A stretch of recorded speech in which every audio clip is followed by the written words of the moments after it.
यो हमरो होया जू दिन परा रानू रे सब को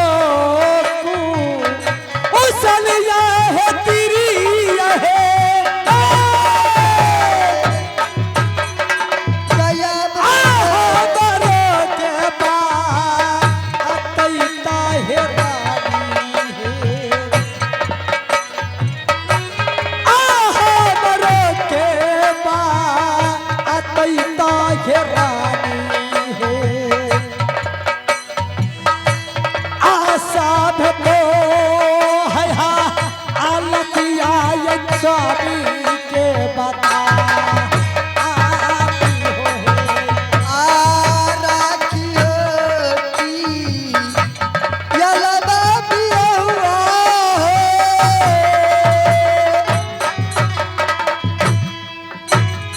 हो सीतला रे बा संता पराखियो क्या महारानी ये क्या बोल रही हो आप सीतलाई बा संता पराखियो रखी हसानी जी हो बेटा पराया न जारा चाहे लागिए बोलले हतीरिया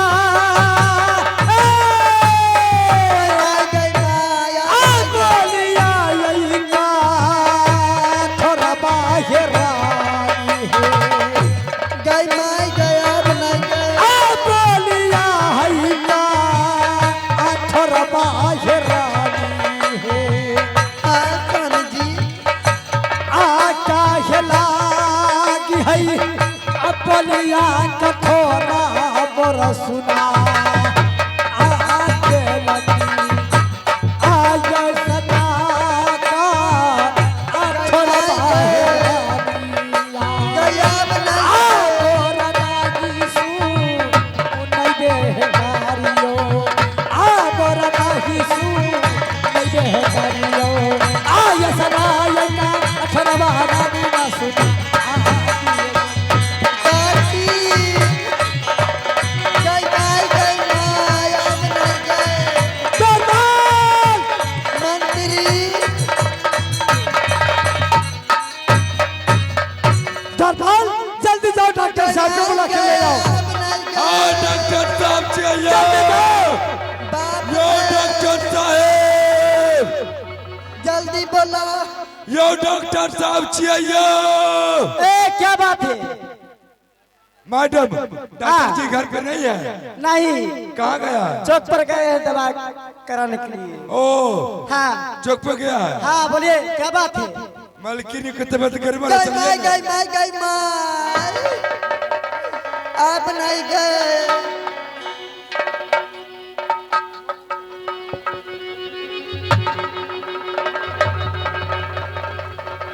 मैं देख रही हूँ मरीज को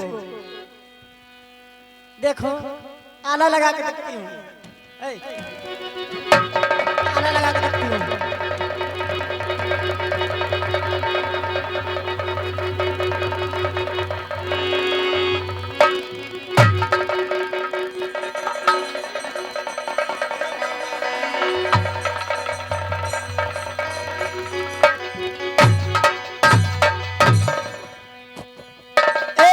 हेलो तुम्हारे मलकिनी है ना हाँ नहीं है दुनिया में मर चुका मर गए ए, ए, ए, सुनो जांच किए हो पैसा दो कैसा डॉक्टर है सुइया ने दवाई दिया मलकिनी मर गया और रुपया मांगता है तुमको पेटीएम कर देंगे पेटीएम जा दरबार सुनो क्या हुआ अरे अरे क्या हुआ अरे हुआ क्या क्या बात है डॉक्टर ने सही है ना महारानी? नहीं बोला इस दुनिया में नहीं है। क्या? नहीं है। गए माय गए बाबा बाबा। आर जुलगा आब गुजर लई रे मातर रे आर मान का पूरा सा आहार यार पातरी गए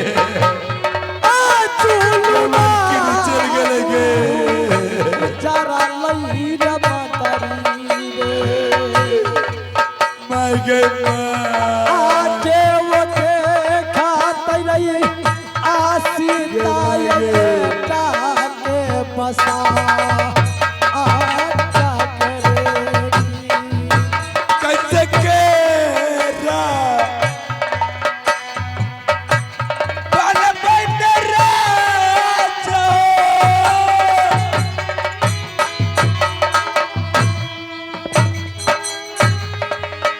दिल भाई गई रजब भाई राजा जी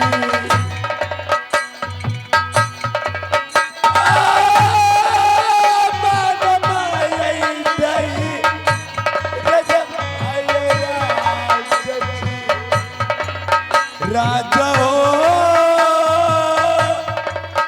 कैसे बाना भैया दिला बाम राजा धैरा जन रे आजा बने तो यही अकेला है रानी है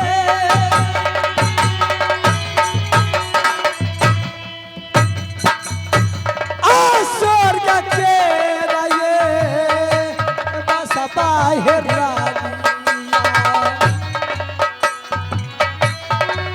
स्वर्ग के रहे बस बाहर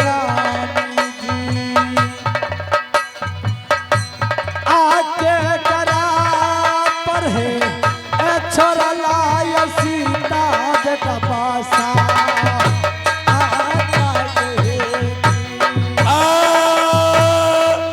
कैसे केरा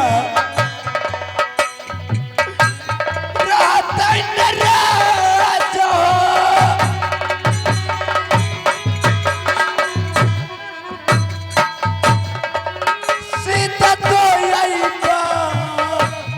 संतन राजा जी सीता तो यही संताय रानी जी रानी है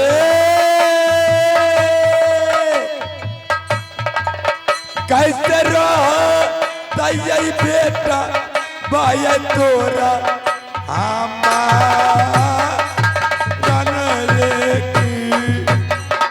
आके करा पर चरला है सुधरी है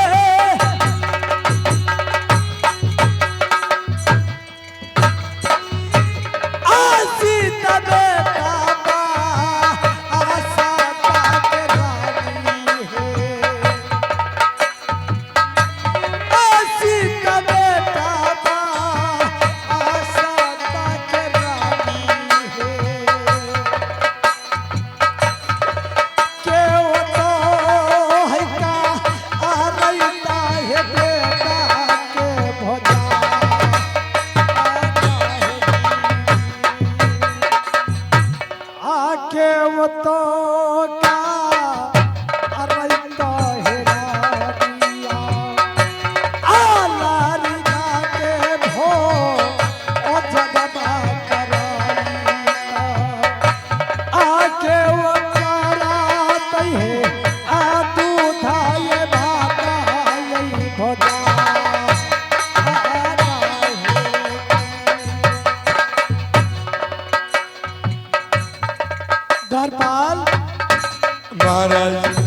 सुनो द्वारपाल, महाराज ऐसा करो, क्या?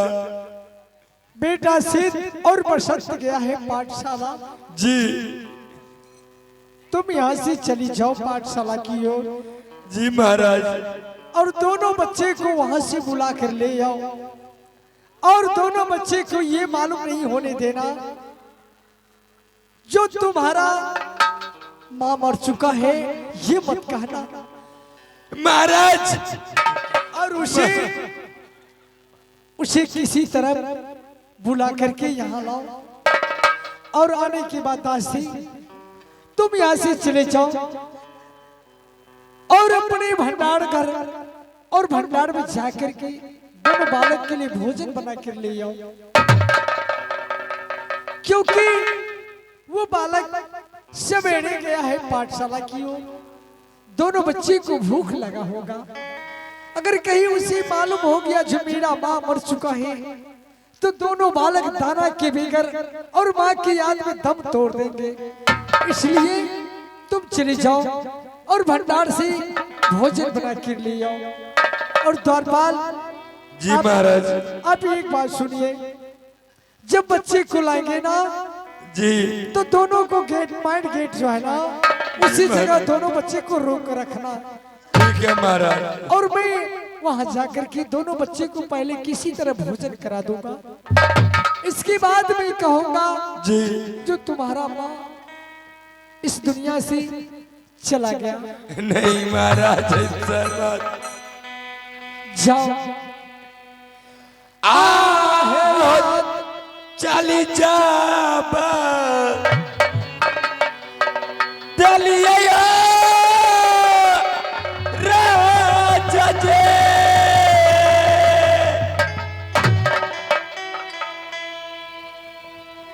इसकुल कहू ले जब राजा जी।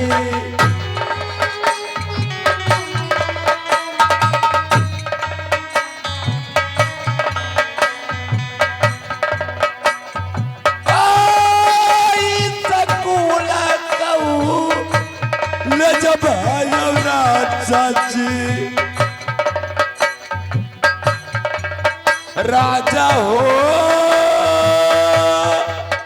चाली बेली यो ईसा कुला कौले जनरे की। बशान, अरे ओ बशान, आज पाठशाला में दिल नहीं लग रहा है। भैया मुझे भी वैसा ही लग रहा है, मन नहीं लग रहा भैया जी। है ना भैया? बशान, बशान, ये शियार की आवाज है। भैया भैया नहीं बशान, एक काले काग और शियार नहीं बशान, धीरज बांध की रहो। बसंत, बात ऐसा है कि हर जानवर और पक्षी अपने समय से चलते हैं और अपने अपने आवाजों में वो बोलते रहते हैं। जिस बात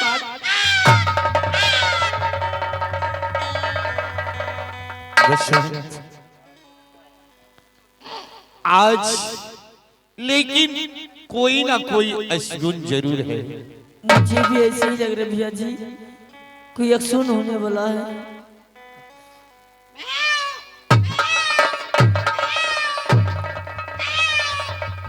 आरे माथवा पे टकलाई दुलारुआ भैया जी और काला जावा कागा सहोदारा, काला जावा कागा सहोदरा हो। दिन ला गई हो भारी हो आशा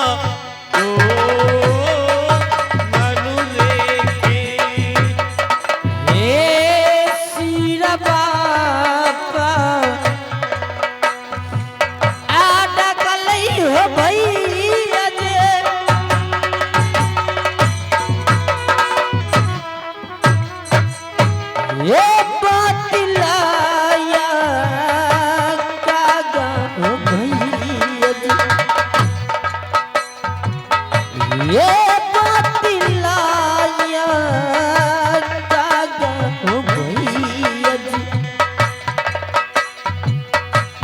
ये दिन गई हो या जू दिन यस बयसे तो हिनमा दुलारुआ या जुबीला चलल सियारावा या जुबीला भेल सियारावा दिन रहल रे भर रे आशा ओ कर देखे दिनमा रहल हो भैया जी अजुआ से गुनमायो भैया जी अजुआ से गुनमायो भैया जी दिन रहल या जू दिन यस गो